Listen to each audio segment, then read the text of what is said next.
everybody, welcome back to my channel. Today I have for you a spoilery book review for the Folk of the Air trilogy series. Yeah, I'm really excited to do this for you guys today. Just to reiterate, it will be spoilery, yeah, specific scenes and events will be mentioned for each book. So if you've only read one, or if you've read all of them, or if you've read none of them, beware, okay? Just as a general overview here, this is a trilogy that revolves around a human girl, Jude, whose parents were killed when she was 7, I think, by a fairy general, Maddox. And he adopted her and her sister and took her to fairyland. So, yes, it's about Jude, good old Jude. Also, forewarning, if I pronounce any of these names wrong, I'm sorry. That's one of the struggles we all have with fantasy. I did Google the pronunciation of some of them, but you never know. Forgive me in advance. Yeah. Okay. That's my general synopsis. Let's start with overall thoughts, or commonalities or whatever. The writing. In my opinion, the writing is good. It's not great. It's not very good. It's just good. It's a step above average. I do think the writing was the worst. Well, not the worst. Out of these, it wasn't bad, but the worst of the writing took place in The Cruel Prince, and it definitely got better as the books went on. It's very simplistic. It's easy to read, which is nice because a lot of fantasies, the writing's not easy to read. It's like information overload.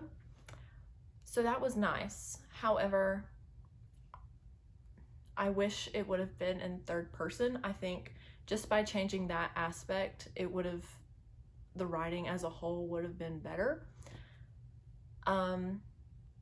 That's a personal preference of mine. I really just prefer third person always, but especially in fantasy, any type of fantasy. So that's it for the overview. Oh, I would also like to mention, kind of going back to the writing, she does have a very specific way of writing the fae and fairies and fairyland, and I appreciated it. It's unique, and you can tell she's got this perfect image in her mind and she sticks to it. So I appreciate that. Now let's go into each of them individually. Okay, so diving into the individual books.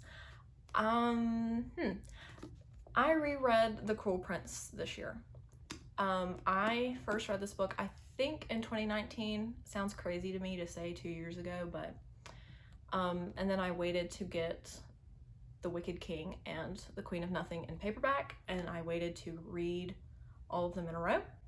I really loved all of the dynamics explored, especially between Maddox and Jude and their whole family. I think it's just really interesting to see how Jude interacts with him and how she views him and how her opinion changes as she gets older and kind of understands him a bit better.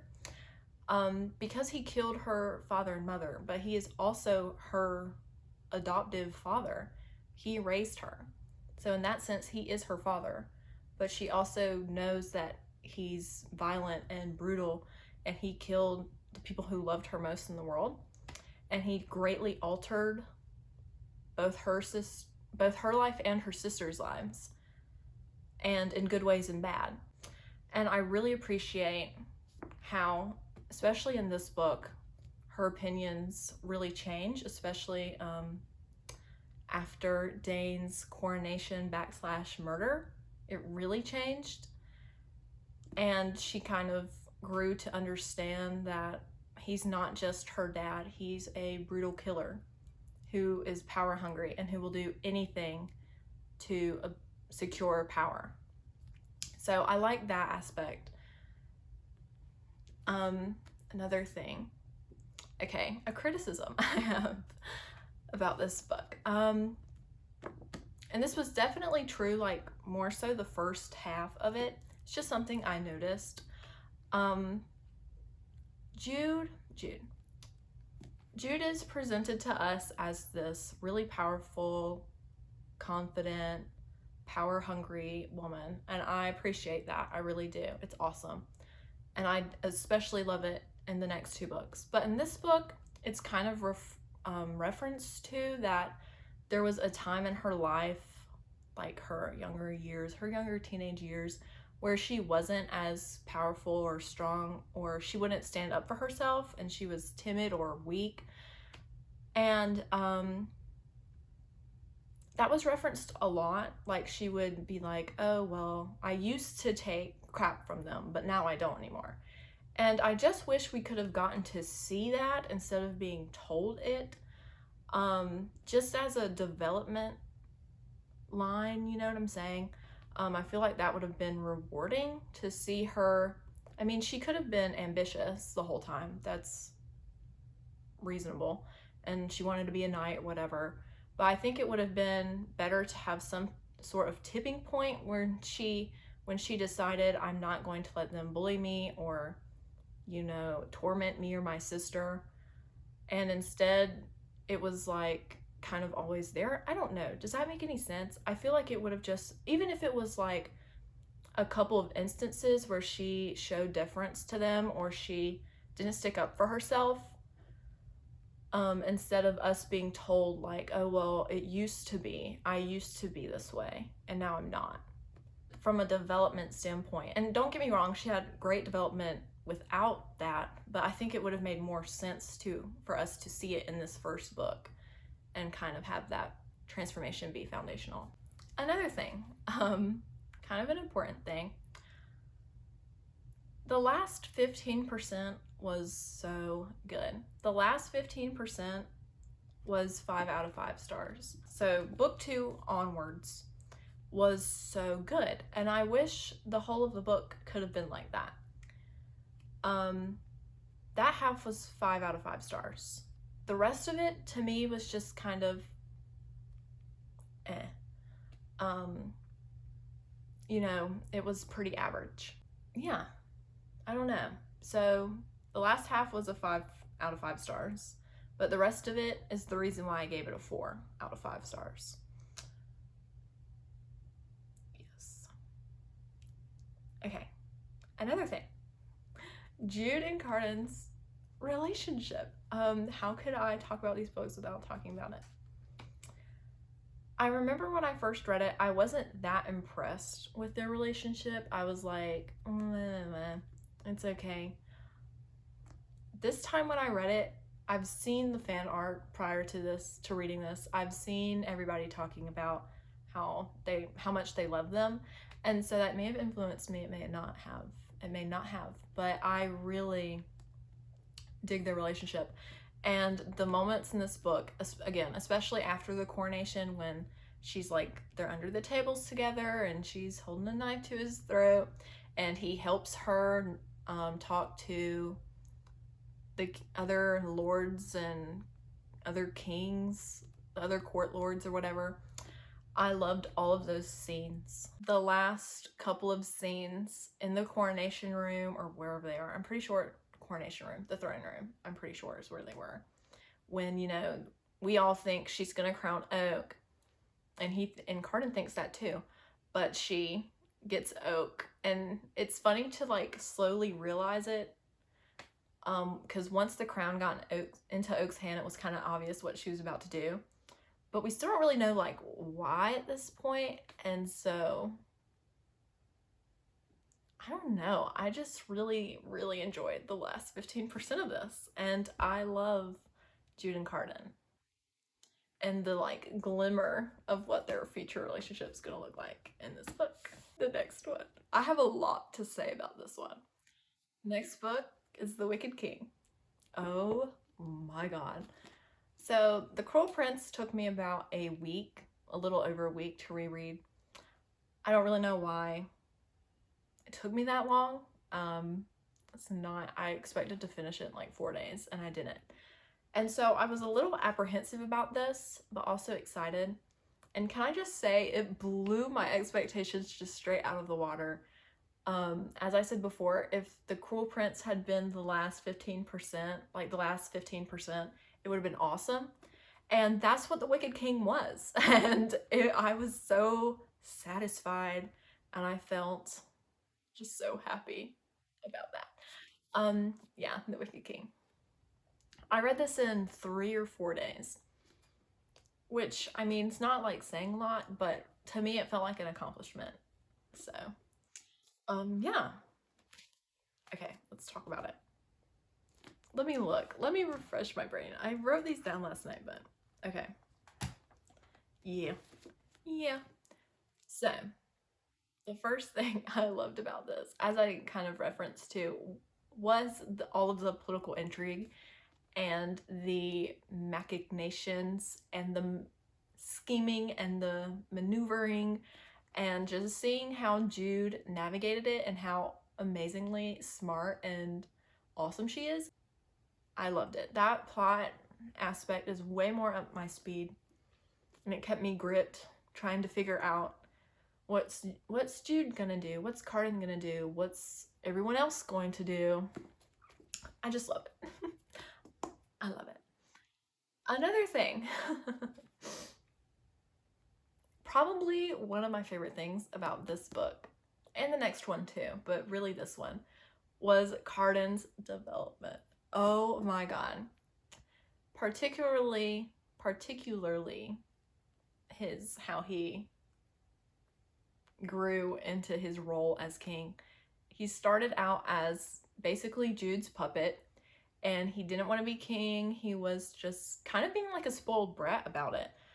And to see him go from acting like a little child and to actually be this powerful, captivating figure who is confident in his abilities and who just fulfills the role of the king of Elfham,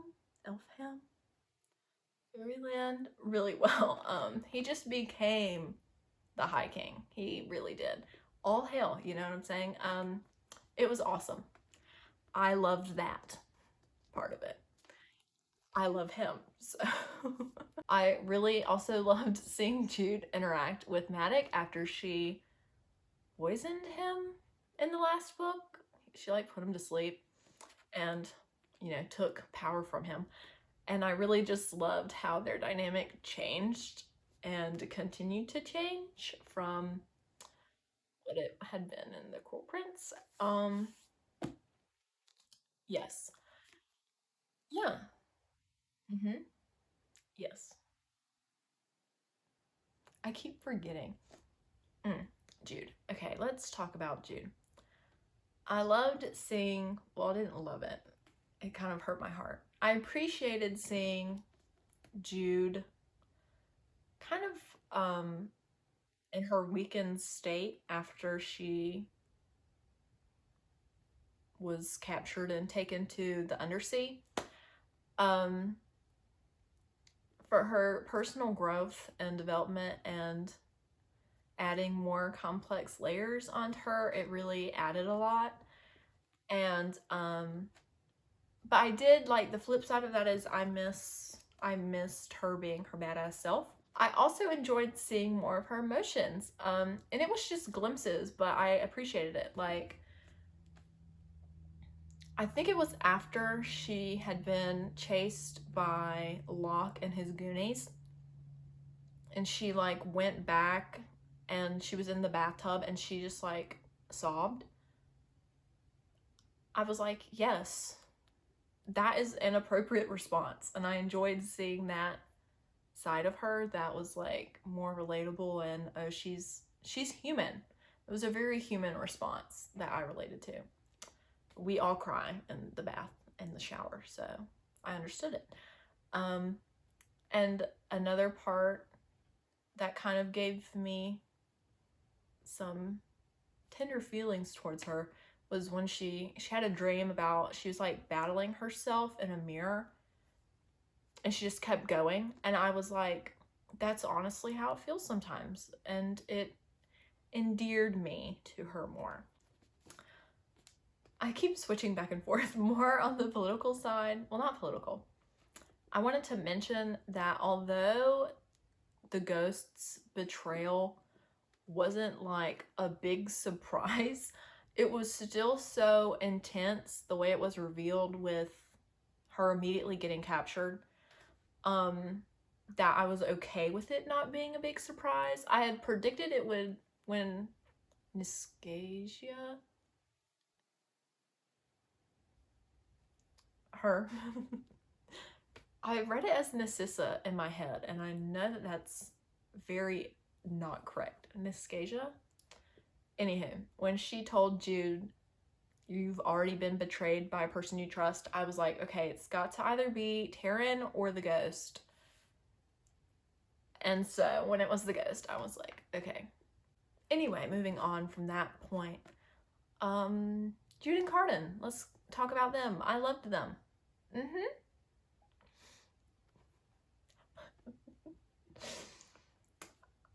Yep.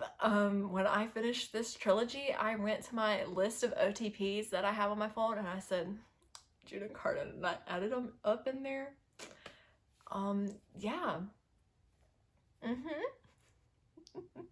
I just love how complex and interesting their relationship is, because it's like they're attracted to each other, but they also hate each other. And they're disgusted by their weakened vulnerability towards each other. And I just thought it was nice. And like the rebel scenes, and when he proposed and he was like, be my queen, I was like, yes. Made me want to scream. I think I squealed when I read that. I was like, oh my god, yes.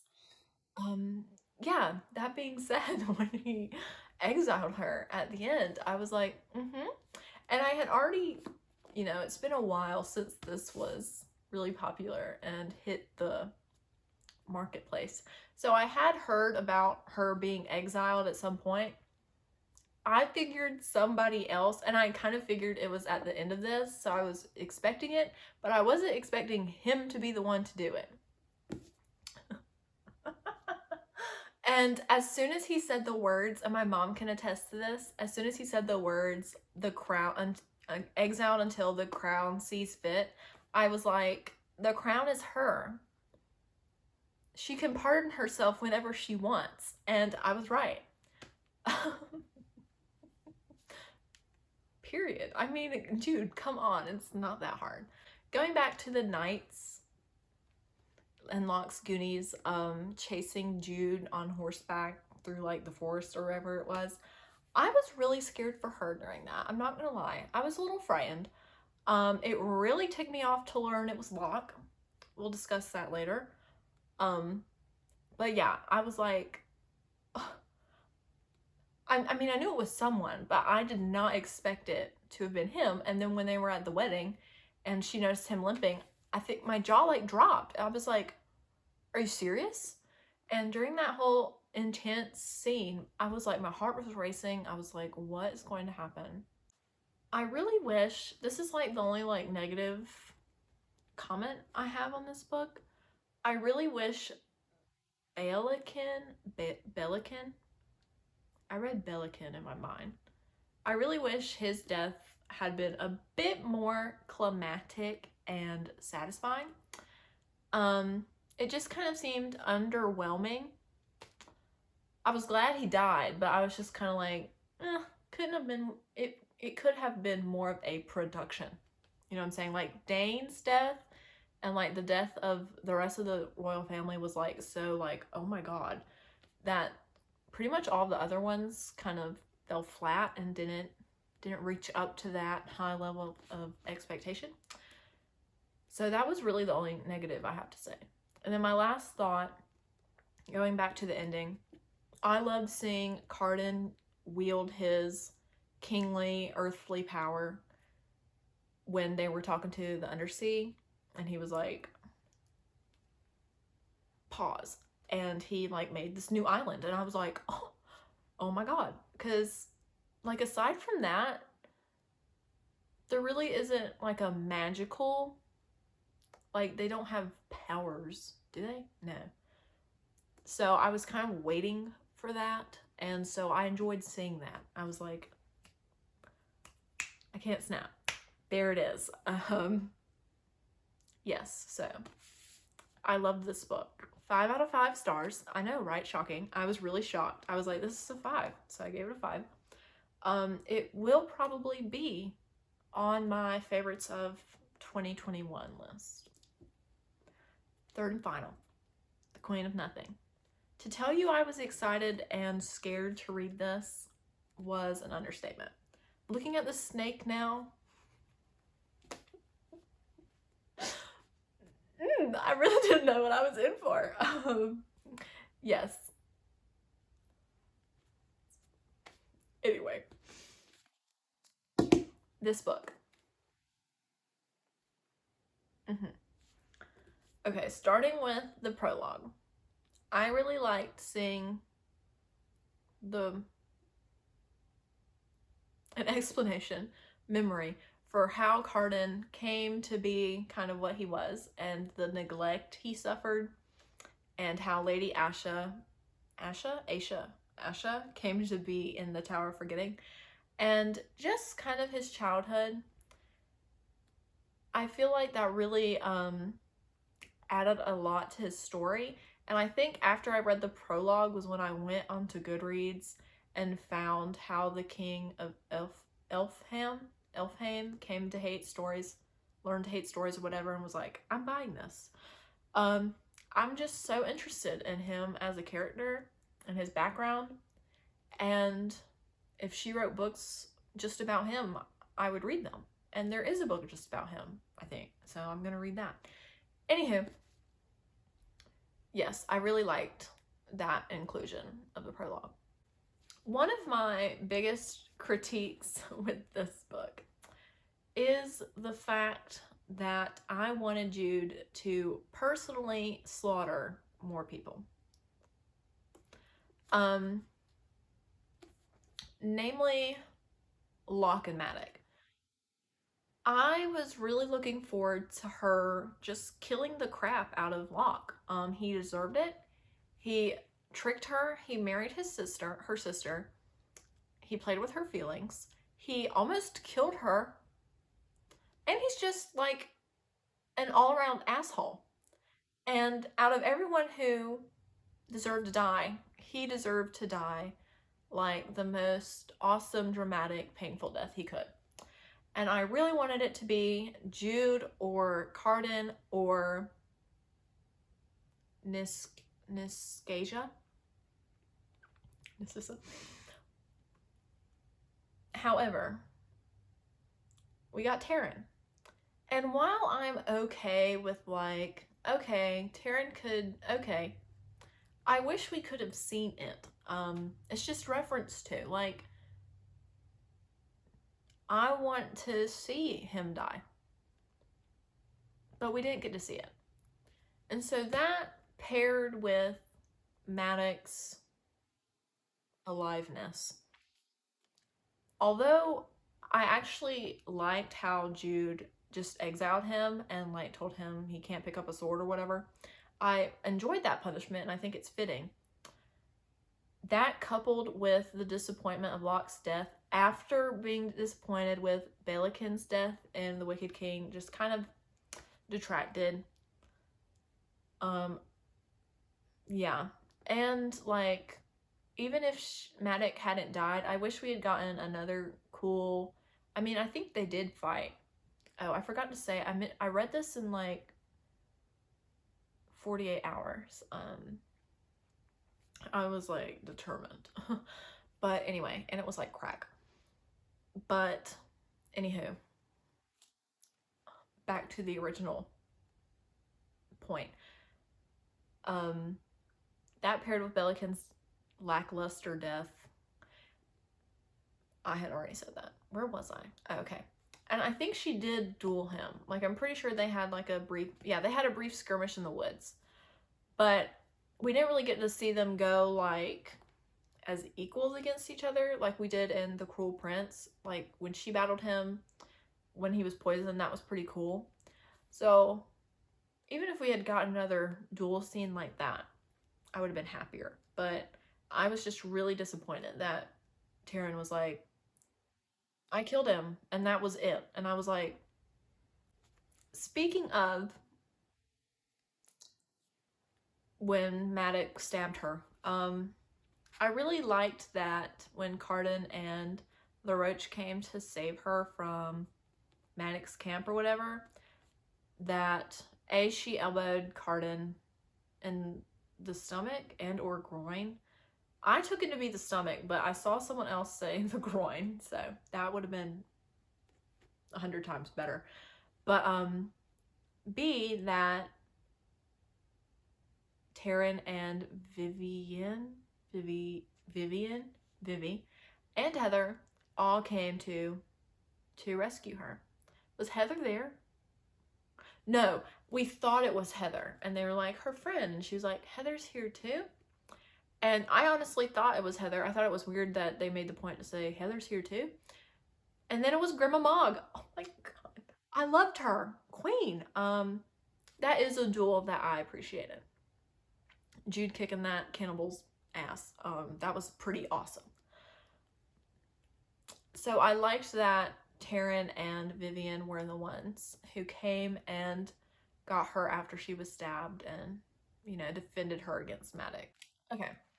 Brief Cardin Jude rant. I loved them in this book. I giggled so much. I felt like I was back in middle and elementary school, and it made me so giddy, and I just felt all the butterflies and my heartstrings were thoroughly being tugged, and I just love them so much in this. I really, really do. Especially by the end. Oh my god. Yeah, so all their scenes together, I was like, yes, especially the hug. Can we talk about the hug? The hug. The hug. After she, and he like emerged from the snake carcass and she like jumped in his arms. It's just, I saw other people talking about the hug on Tumblr and I was like, it really was great, wasn't it? Okay. I also really enjoyed another scene that was like made my heart pound was when Maddox, I say Maddox in my mind. Anywho, when like him and all the lords and army people were in the throne room, holy crap, I was like sitting up, paying attention, heart was beating, I was sweating. So touching on that, when Cardin, first of all, when Maddox like stuck his big sword into the ground and like split the ground open and it cracked the throne, I was like, and then Cardin just like just cracked that blood crown right in two. Makes sense now. And when he did that, my heart like literally stopped because I was like, oh my god, it's cursed too, isn't it? And then he turned into a big snake. And I was like, what? Excuse me? A big snake? And all I can think about is Harry Potter and that big, you know what I'm talking about? Yeah, you know what I'm talking about. And or when Jovar turned into the big snake on Aladdin. Like, oh my god. I was like, he's a snake. I literally just kept saying, my mom was sitting there looking at me like I had grown horns. And I was like, he's a literal snake. He's a big snake right now. He is a snake. It definitely took me by surprise. And then I looked at the cover and I was like, So, on the back of the snake, I liked that Jude decided to kill him. When she had that bridle,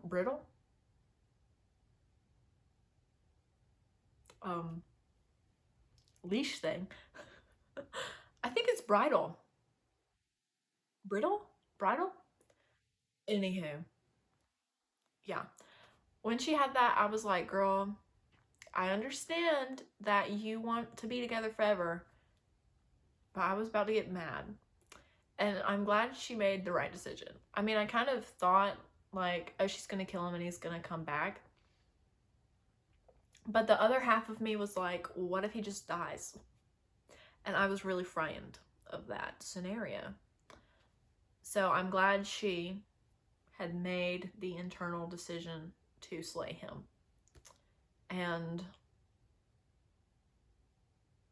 yes, I appreciated that for her arc, for her whole character. It was a good choice. I liked the ending. I thought it was very satisfying. I was like, yes. And I especially liked how they like kind of split their duties. And so she like passed judgment on all of Maddox's soldiers and her father. Yes, I like the ending. The epilogue, so cute.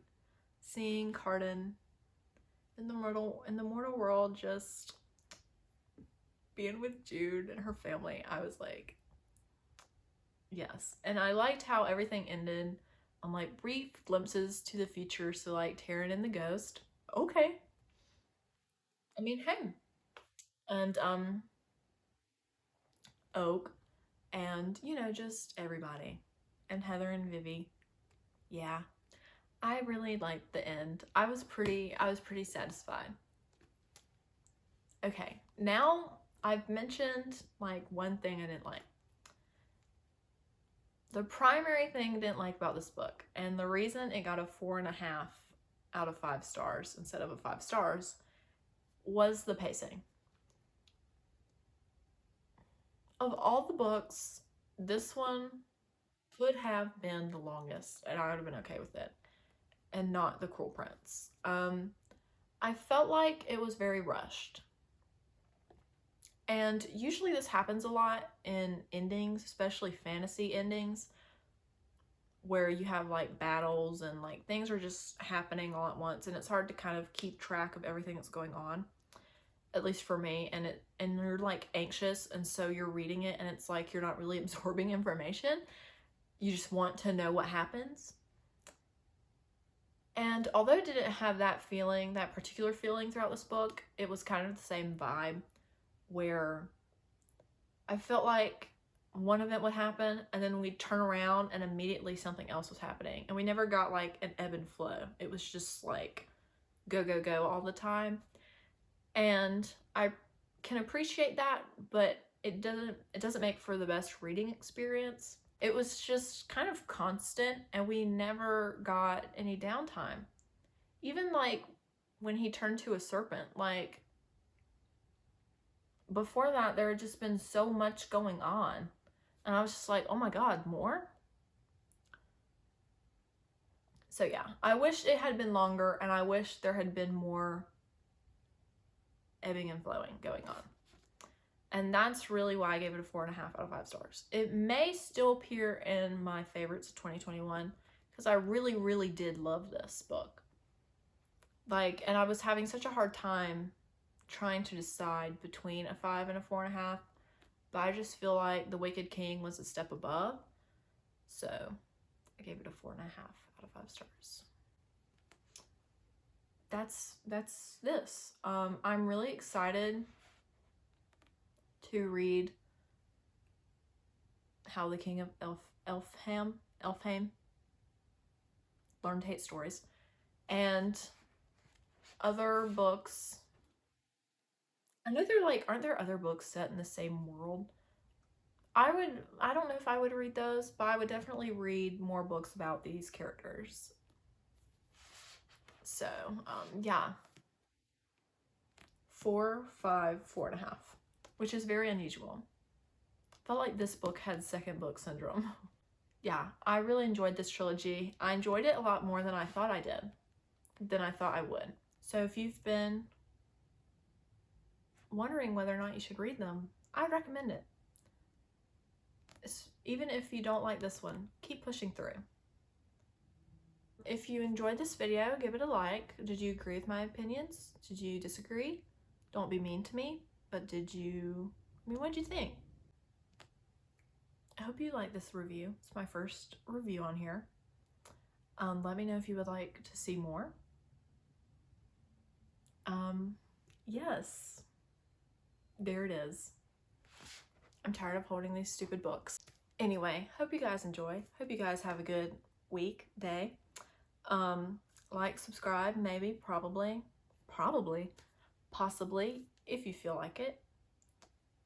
Stay tuned for more reviews to come as I read other things. I don't know. Yeah. I don't know what the outro is yet. Peace out. Goodbye. Is that gonna be the outro? Peace out. Goodbye. In the video.